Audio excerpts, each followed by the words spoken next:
भारत माता की जय। वंदे मातरम, वंदे मातरम। जय श्री राम, जय श्री राम, जय जय श्री राम। महाराष्ट्र के मालेगांव विस्फोट मामले में गुरुवार को 17 साल के लंबे इंतजार के बाद महाराष्ट्र की विशेष एनआईए कोर्ट ने साध्वी प्रज्ञा ठाकुर, कर्नल पुरोहित और समीर कुलकर्णी समेत सभी आरोपियों को बरी कर दिया। बरी होने वालों में समीर कुलकर्णी भी शामिल हैं, जिसके बाद अब वो अपने घर लौट चुके हैं और उन्होंने कोर्ट को धन्यवाद करते हुए क्या कहा, सुनिए। जय श्री राम, भारत माता की जय। तो कल सम्माननीय विशेष न्यायालय मुंबई ने हमारे निर्दोषत्व के ऊपर ठप्पा लगाया। उसी वक्त सम्माननीय न्यायालय का हमने आभार व्यक्त किया और हृदय से उनको बताया कि आज हमारा पुनर्जन्म हुआ है। ये किसी व्यक्ति की या संस्था संगठन की लड़ाई नहीं थी।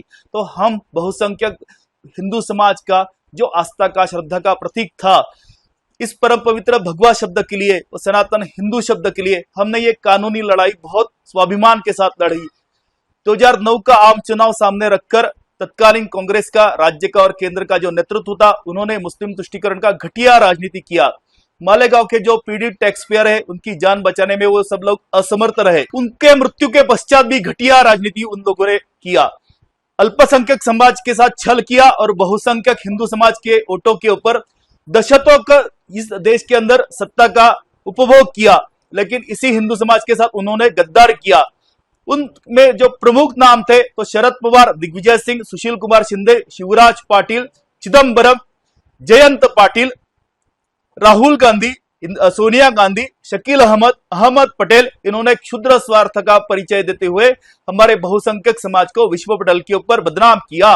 लेकिन सम्माननीय स्वायत्त न्यायालय ने सच्चाई के ऊपर, धर्म के ऊपर, न्याय के ऊपर कर सिक्का मुर्तब किया और हमारा निर्दोषत्व इसीलिए साबित हुआ। अगर 2014 में समूचे बहुसंख्यक हिंदू समाज ने अपना राष्ट्रीय कर्तव्य नहीं निभाया होता, सरकार अगर नहीं बदली होती, तो हम जीवित बाहर नहीं आते थे।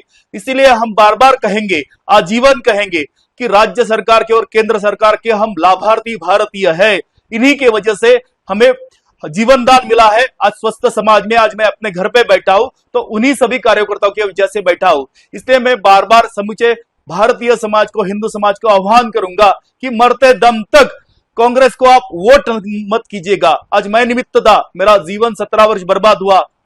आगे चल के किसी भी भारतीय का जो टैक्स पेयर है, जो सामाजिक जीवन जीता है, उसका जीवन बर्बाद ना हो, उसके जिंदगी में ऐसा अपमानजनक जीवन ना आए। इसीलिए कांग्रेस का कभी भी आप वोट मत कीजिएगा, यही मेरी आज भावना है। और 2014 में तो सरकार बदली है, लेकिन आगे भी हमने सजगता से अपना राष्ट्रीय धार्मिक कर्तव्य निभाना बहुत जरूरी है। मैं यच्चयावत उन 2014 के मतदाताओं का आभारी हूं। मैं उनका आजीवन ऋणी रहूंगा। बहुत बहुत धन्यवाद। जय हिंदू राष्ट्र, वंदे हिंदू मातरम। हिंदुत्व की विजय सुनिश्चित है। हम हर बार जीतेंगे, बार बार जीतेंगे, क्योंकि हम धर्म के साथ है। यतो धर्मस्ततो जयः।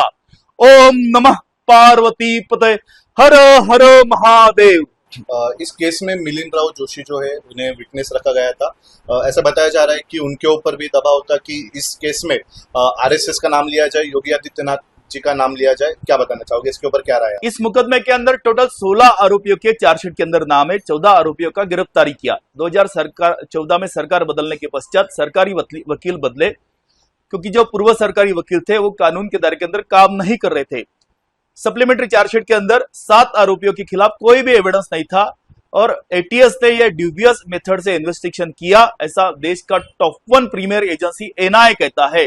इस राज्य का सबसे बड़ा जो कानून है एमसीओसी मकोका कहते हैं, वो भी झूठी तरीके से उसका अधिकारों का गलत इस्तेमाल करके हमारे ऊपर लगाया गया था। तो 9 साल उसके अंदर हमारा जीवन का चला गया।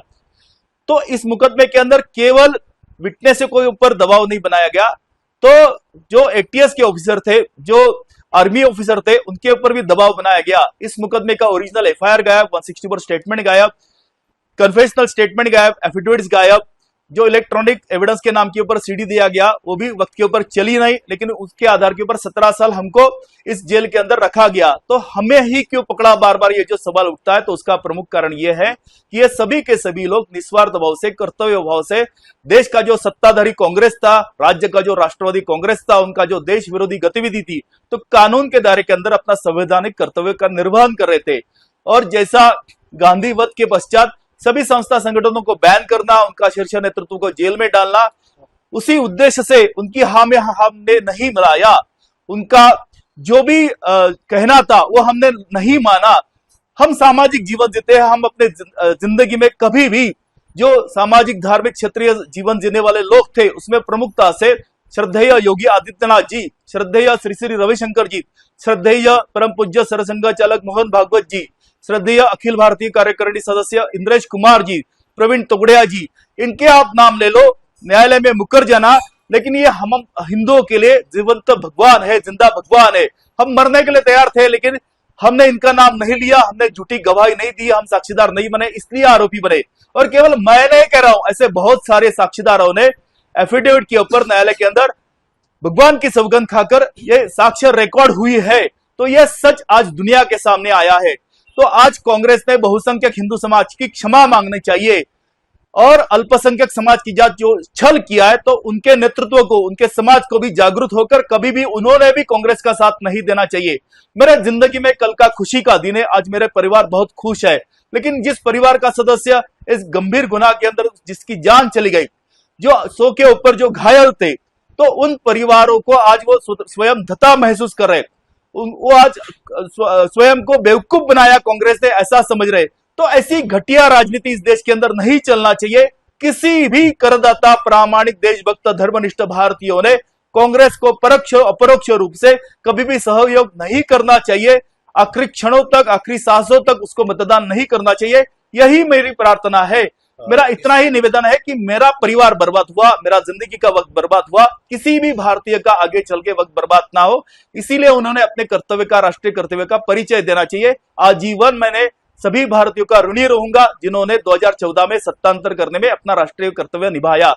जय हिंद राष्ट्र। इस पूरे केस में एक फॉर्मर ATS अधिकारी है, महबूब मुजव्वर नाम के, उन्होंने भी स्टेटमेंट दिया है कि मेरे ऊपर दबाव था, उनके जो बॉस थे, लीडर थे परमबीर सिंह, इनके ऊपर दबाव था कि जो RSS के सरसंघ चालक है मोहन भागवत, इनके ऊपर भी इस केस में इनका नाम भी जोड़ा जाए।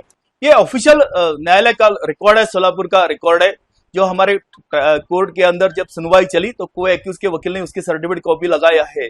तो ये कोई लेमैन नहीं बोल रहा है, जो part of the investigation team था, जो ATS का ऑफिसर था, वो न्यायालय में कहता है कि ऐसा ऐसा मेरे ऊपर दबाव था। एक बात। दूसरी बात, बहुत सारे ऐसे ATS ऑफिसर है कि जब साक्ष्य देने के लिए आए तो उनको पता ही नहीं था कि उनके सीनियर ने उनके नाम से झूठे स्टेटमेंट रिकॉर्ड किया। जिस गाड़ी की कहानी बताई गई पूरा 17 साल तक, तो जब वो विटनेस आया, पुलिस अफसर आया, तो वो बोलता है कि मैं 100% कॉन्फिडेंट नहीं हूं कि इसी व्हीकल के ऊपर ब्लास्ट हुआ। न्यायालय के अंदर कोई भी अभियोजन पक्ष का जो भी रिकॉर्ड है वो साबित नहीं कर पाए। तो ये जो कांग्रेस का एक टेबल केस था विश्व पटेल के ऊपर, हिंदू समाज को, सनातन धर्म को, परम पवित्र भगवा को जो बदनाम करने का जो षड्यंत्र था, तो उसके लिए कांग्रेस ने माफी मांगना चाहिए। और केवल ये एकमात्र केस नहीं है, तो इसी केस के पश्चात पाकिस्तानी आतंकवादियों को छोड़ दिया समझौता ब्लास्ट में, और राष्ट्रीय स्तर के ऊपर जो अपना नेतृत्व कर रहे थे उनको लटका दिया, लेकिन वो भी निर्दोष छूटे। मक्का मस्जिद हैदराबाद केस में भी वो लोग निर्दोष छूटे, अजमेर शरीफ में छूटे, मोड़ासा में क्लोजर रिपोर्ट लगा दिया, मालेगांव 2006 के अंदर भी वो जमानत के ऊपर है। तो ये पूरा का पूरा षड्यंत्र